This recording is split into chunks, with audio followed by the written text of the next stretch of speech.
All right. Hello, everyone. Parker Schmidt, and today I'm going to be teaching you the before reading strategy, front loading with images. So, why you should use this is because it's a great before reading strategy, because the strategy helps keep students engaged, and it'll be better for them because it's not just them reading the text and probably forgetting what it's about, and all that. And it's also just not as intimidating as just reading a book or an article because there is no right or wrong answer about it. So, how does it work? It's pretty simple actually. So what you'll do is you'll show pictures to your students, usually 6 to 12, doesn't really matter how many, but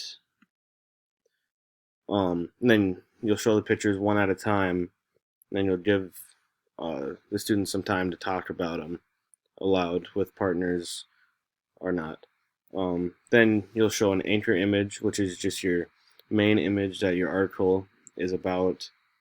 And then you'll divide it into four separate images. And then you'll show those separate images individually, and you'll give students a little bit of time, usually about 10, maybe 20 seconds, to just jot down some details, maybe some questions that they have about each image. Once the time is over, you will show the full image again, and you'll have a big class discussion about it. And then at the very, very end, you'll have students predict what they think that the article might be about. So here I have 6 images. I chose an article about how to throw the perfect spiral. So here I just got 6 images of people throwing a football.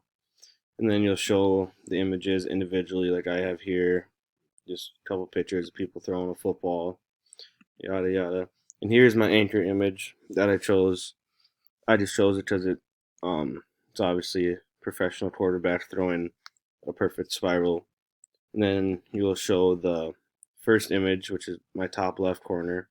Then you'll have the students give about 10 to 20 seconds maybe to jot down some questions that they might have about it. Same with all the other three pictures as well. And then you'll go back to the anchor image, and you'll have the students really think about what they think that the article might be about.